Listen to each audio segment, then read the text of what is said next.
Well, we think we are in the midst of an explosion in innovation, which I know Michael knows all about.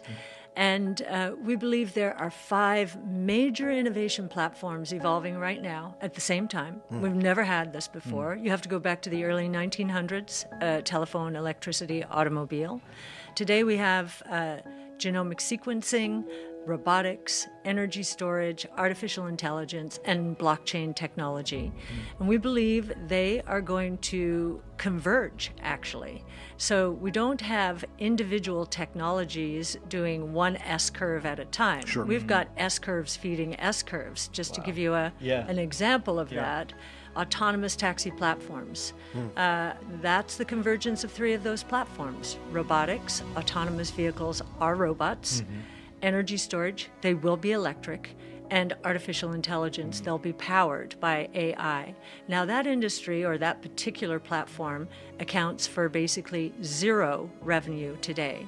Wow. By the year 2030, we think it will be a $9 to $10 trillion revenue generating opportunity. So what we usually say is, get on the right side of change, because these platforms, and they involve 14 different technologies, they're all creating exponential growth trajectories. They're going to be transformative, but they're going to be very disruptive to the traditional world order.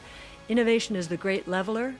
You know, the most seasoned experts are all new, experts in any particular topic historically, are all new to these innovation platforms. So it really gives young people a wonderful opportunity to get on the right side of change and move up very quickly. With 5 innovation platforms experiencing inflection points that will result in exponential growth and investment opportunities beyond anything we have ever seen, Cathie Wood thinks we are living in one of history's most important turning periods. In her most recent interview, Cathie explains why she is very optimistic about the years 2023 and beyond, and why investors who can handle the volatility and aren't afraid to defy conventional wisdom and benchmarks will be well rewarded. Keep watching to the very end of the video, when Cathie breaks down ARK Investments' methodology for identifying the best development possibilities and what qualities they seek in a company's CEO. Also, just a small portion of my viewers actually subscribe, so if you like my financial information, think about liking or subscribing free. What I would do is make sure I do the research, and I'll put a little plug in for ours since we give all of our research away. It's on ark-invest.com, and there you will find how to get on the right side of change, or at least where to go. Now, and so I think what it will require longer term is a multidisciplinary education.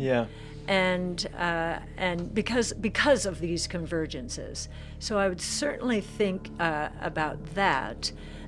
But in terms of the traditional world, I would really take a hard look at how it's going to be disrupted and make sure that either you're an agent of change for your company in this new world, and you're with a company who will, or that will change, as opposed to a company tried and true, we've always done it this way, our way or the highway. So just make sure. And, you know, again, I always say, make your boss look brilliant is the best strategy longer term. And many younger people coming into the workforce now know so much more about technologies in their everyday lives than their bosses. So I think it's actually going to be easier to make an impact as a young person today than it might have been 10 years ago, because the technologies are changing so quickly. And the younger people entering the workforce today are more digitally native, and everything's the digital and the physical are converging. We do our top-down research, which is all about sizing the markets, figuring out the unit economics. Then we have our bottom-up stock research-driven thought processes. And then we have an overlay, which is all about innovation. It's a 6-metric scoring system. The first is people, management, and culture. I am maniacally following management changes over time, seeing who's coming, who's going, and because it really makes a huge difference to a company. So when we talk about management, people and culture, we're talking about a visionary leader. And in our world, which is all the technologically enabled world, it is that leader typically has a different point of view about how the world is going to work out. Very different from the traditional point of view. And Tesla is a great case in point. We're known for our Tesla investing, as you mentioned. And Elon Musk figured out that he could leverage the consumer electronics industry to build an electric vehicle when auto manufacturers and auto analysts were laughing at him, saying, oh yeah, well look at those batteries are blowing up in planes, you're going to put that in a car? Well, guess what? He did it. And still has a lead in batteries. Right. And he's also the only auto manufacturer to design an artificial intelligence chip. So he's taking a leaf from Apple's book. Remember in the day, the old cell phone days, it was Nokia, Ericsson, Motorola, BlackBerry maybe. Where are they now? Right. They missed the plot. They lost the plot. Why? They did not design, as Apple did, a chip for smartphones, you know, a computer in your pocket. Right. They weren't thinking that way. They were thinking more about fashion. Actually, I remember it very well. Elon's doing the same thing. But the most important thing a leader of a public company today has to do is stand up against short-term oriented investors, and I would say public and private world. Stand up against them and say, we need to invest aggressively now in order to capitalize, to get there first. Because with artificial intelligence as the glue in much of innovation today, the companies with the largest pools of data, the best domain expertise in their own industries, the best AI expertise is probably going to win a winner-take-most market. It's going to be quite something, you know, autonomous driving. The company that gets someone from point A to point B safely and quickly is going to be the winner. You know, the safety is going to be paramount, and once the reputation starts building, then the network will grow fairly rapidly. So standing up against short-term oriented investors to invest aggressively against the vision.